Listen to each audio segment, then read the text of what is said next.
Hello and welcome back to my channel, and welcome back to another review. This is the first end of the back-to-back, the second end is tonight. I will be doing a review on that. Hopefully it'll be out tomorrow morning or maybe the day after, but like I said, hopefully tomorrow morning. So we'll get into this. First off, Vasily Podkolzin got his first career NHL goal last night, and that was good. It wasn't good, that was great. That goal, I think, was huge motivation for the Canucks because it seemed to give them a lot of life. Then they wouldn't stop playing in the offensive zone, and so they went to a power play. Elias Pettersson with the go-ahead goal here, assisted by JT Miller and Alex Chiasson. Now, one thing I am actually impressed with is Chiasson put up 2 points on the power play tonight. And right now I see that he really does deserve that spot there. And one thing to note, besides Podkolzin's goal, and I think it was one of the Flyers' goal, it might have been Cam Atkinson's.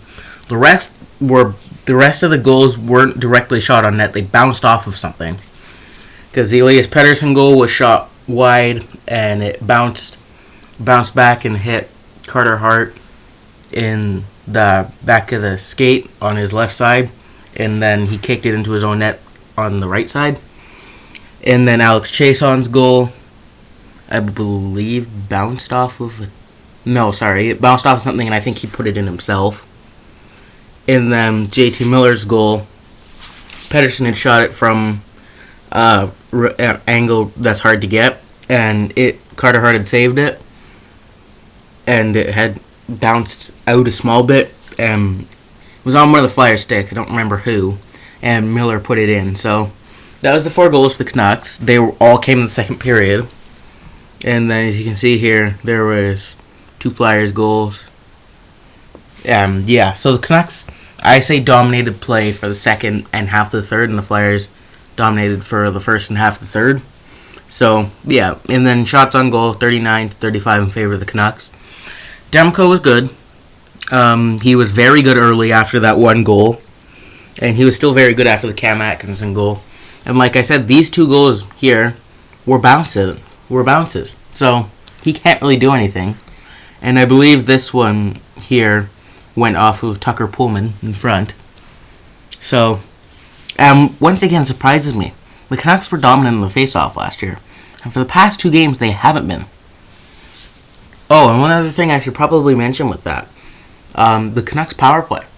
They were 1 for 5 in the game against Edmonton. And so they're 3 for 9, maybe? 3 for 7? I don't know. But anyways, they're putting up more power play goals than they did last season, which is good. Because the season before that, just before the lockdown, they were very good at the power play, and it was a huge key to their success. So, yeah. So with that, we have that, and then going into sort of what was happening in that game. So, Demko gets a piece off of. So for the first period on the first goal, Demko got a piece of it, and like I said, it went off of Pullman, and then it was 1-0 Flyers, sadly. And then after that, JT Miller blocked a shot. It looked very painful. I believe the announcers on the broadcast said it looked very painful. So, and like I said before, Demko looked good really early. And Jack Rathbone, he was noticeable this game a lot. And one thing that really stood out to me in the first period was he had a drive straight up center, and nobody seemed to cover him. Nobody on the Flyers. Nobody seemed to think he was going to do that, and he got up and got through. And then, so basically, after that, and so we'll go into the third, I believe. Connor Garland draws a penalty. The second penalty he's drawn in as many games.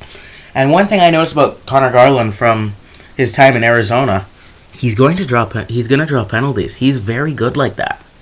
Because he does stuff that's gonna make you want to try to get it away from him. He's gonna put you in a position where you have to take the penalty. One thing I noticed throughout all three periods is Kyle Burrows was getting hit a lot.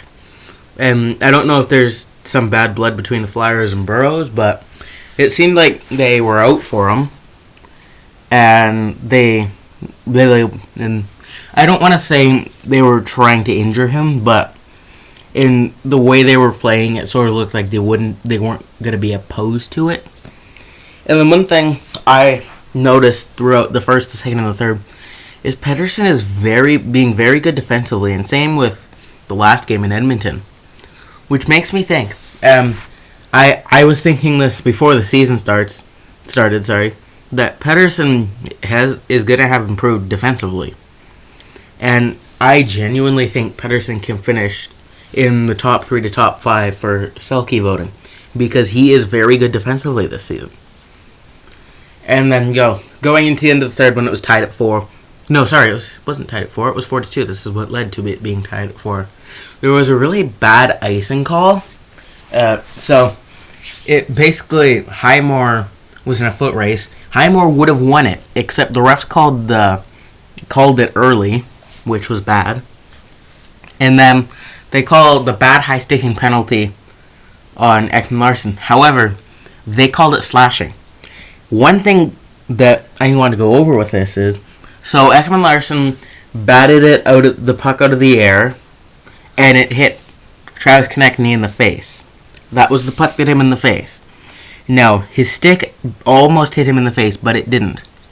So, they go to center, and the refs call the penalty, and they call it slashing. If it was a penalty, it should be called high sticking, because in the rulebook, clearly slashing is a whole different concept. So, and that led to the Flyers' third goal, which led to the fourth goal, which led to eventually a shootout, which, if the Canucks had lost, there would be a lot of controversy with that refereeing call. But anyways, they didn't lose. And then, so we go to a shootout, and Elias Pettersson shoots, and he gets it, and same with JT Miller. And Sean Couturier and Claude Giroux for the Flyers both shoot, and they both miss. So that ended a bit fast. But I don't think it should have been. I don't think it should have gone to a shootout. I don't even think it should have been overtime. It really should have been settled. It really should have been settled in the regulation, because they wouldn't have tied it without that bad reffing call. But anyways, so like you can see here, you can see the important stats with the shots, the face-off percentage, the power plays, the penalties, the hits, the blocks, and the giveaways. One thing that I think the Canucks are going to miss a lot this year is the shot blocking by Alex Edler, because he blocked a lot of shots, and they lost that the season before. They lost Chris Tanev, who blocked a lot of shots. So they're slowly getting weaker there with losing a lot of people who can shot block. Now, but no, they haven't. I mean that defensively. They haven't lost a lot of their forwards that can shot block. But anyways, so there's that, and then you can see here, Demko finished the game with 886 save percentage. I don't know about that. Like, I really wish that those 2 goals hadn't gone in, because he was looking great before that. And yeah, and Carter Hart for the Flyers, he didn't look good at all. Like, he looked like he really didn't belong there. Like, not on the team, like, didn't belong starting that game. But what are you going to do about it? You're not going to start Martin Jones in your season opener. That's just ridiculous. But anyway, so thank you for watching this video. I don't really have anything much more to say about it. It wasn't a very entertaining game. It was more of a get-to-the-point type of game, and it wasn't fancy goals because it was a lot of bounces. But yeah, so that'll be it here. Thank you very much for watching. Yeah, and I'll see you guys in the next video. Goodbye.